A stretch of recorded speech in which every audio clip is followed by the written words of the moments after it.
પરસોત્તમ રૂપાલા વિરુદ્ધ ક્ષત્રિય સમાજના આંદોલનને અમરેલીના કાઠી ક્ષત્રિય સમાજે સમર્થન આપ્યું છે। કાઠી ક્ષત્રિય સમાજના પ્રતાપભાઈ ખુમાણે સ્પષ્ટતા કરી છે કે કાઠી ક્ષત્રિય સમાજ રૂપાલાની સાથે હોવાની વાત અર્ધ સત્ય છે।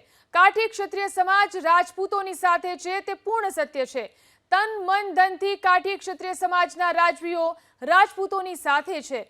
રાજપૂત સમાજના સંમેલનને પ્રતાપભાઈ ખુમાણે કાઠી ક્ષત્રિય સમાજ વતી સમર્થન આપ્યું છે।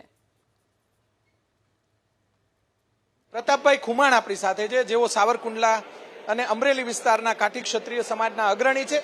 એમને અત્યારે પ્રેસ કોન્ફરન્સ કરી છે, આપણે એમની સાથે વાત કરીશું। આપે અત્યારે પ્રેસ કોન્ફરન્સની અંદર ઘણી બધી વાતો કરી, આજની પ્રેસ કોન્ફરન્સનો શું ઉદ્દેશ?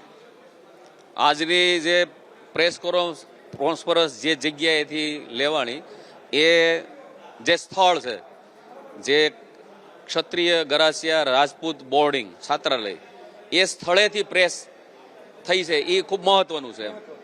જે ગઈકાલની પ્રેસ છે એ ભારતીય જનતા પાર્ટીના કાર્યાલય કમલમમાંથી કરવામાં આવી, એટલે બેયનું જે તમે કમ્પેરિઝન કરો તો તમે આપ તો મીડિયાના પર્સન છો એટલે આપ સારી રીતે સમજી શકો કે જે સ્થળે કાલની પ્રેસ થઈ એમાં કોનું પ્રેશર હોય, કોની મજબૂરી હોય, એને હિસાબે ઈ પ્રેસ કોન્ફરન્સમાં જે કાંઈ બોલાણું હોય, પરંતુ ઈ પ્રેસના પ્રત્યાઘાતો ઠેક ગ્રામ્ય લેવલે ખૂબ મોટા પડ્યા। હા, અને તરત ને તરત આ લડાઈ તો બાજુમાં રહી ગઈ।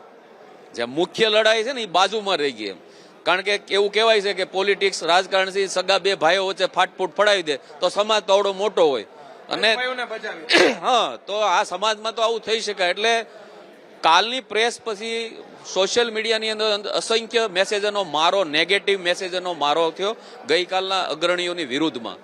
પણ હું સ્પષ્ટતા કરવા માંગુ છું કે એ હતા એ પણ અમારા સન્માનની વડીલો છે, અમારા આગેવાનો છે।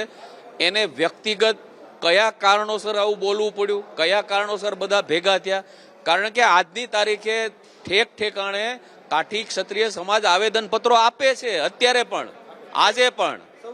હા, એટલે જો એવું હોય તો આજે કેવી રીતે આવેદન પત્રો આપવામાં આવે?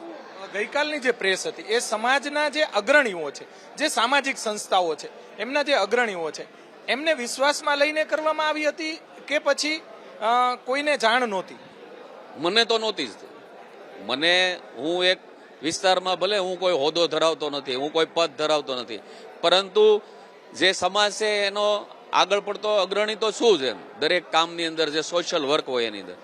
તો આજે જે અમે 15 જે સ્ટેટ છે અમરેલી જિલ્લાના, એ પ્રતિનિધિઓ આવ્યા છે ને, એમાંથી કોઈને ખ્યાલ હતો નહીં। પ્રેસ થયા પછી, રિલીઝ જ્યારે થયું પછી જ બધાને ખ્યાલ આવ્યો। ખાસ કરીને સૌરાષ્ટ્રની અંદર ગરાસિયા સમાજ અને કાઠી ક્ષત્રિય સમાજ, એમની વસ્તી પણ ઘણી બધી છે। ખાસ કરીને અમરેલી, સુરેન્દ્રનગર, ચોટીલા, આજે જસદણ પંથક છે, આ તરફ જેતપુર પંથક છે, એ વિસ્તારના જે ગ્રામ્ય વિસ્તારના જે યુવાનો છે કે જેને રાજકારણ હારે કાંઈ, જે પરિવારોને લેવા દેવા નથી, આ પરિવારનો બાપુ સૂર શું છે?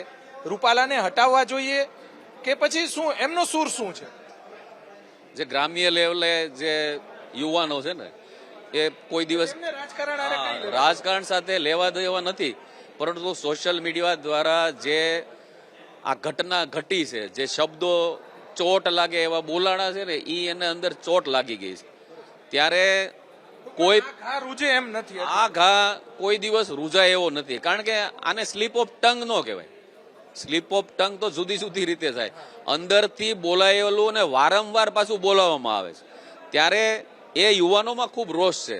અને એ આઈના લેવલે એને ક્યાંય મીડિયા પ્લેટફોર્મ મળે નહીં, પણ એ વ્યક્તિગત રીતે અમને કે તમે શું કરો છો એમ, જો આવું બધું થાય છે તો તમે કેમ બોલતા નથી એમ મીઠો ઠપકો આપે। હા, આપણને આપે। હવે ગઈકાલની પ્રેસ બાબતે અમને ખબર જ નથી, એમ અમને કોઈને જાણ જ નથી, અને એ પ્રેસ રિલીઝ થયા પછી મીડિયા દ્વારા જાણવા મળ્યું, ટીવી દ્વારા, સોશિયલ મીડિયા દ્વારા। ત્યારે અમારે જે સામાન્ય લોકોને શું જવાબ આપવો એમ, એના અનુસંધાને આજે પ્રેસ બોલાવવામાં આવી।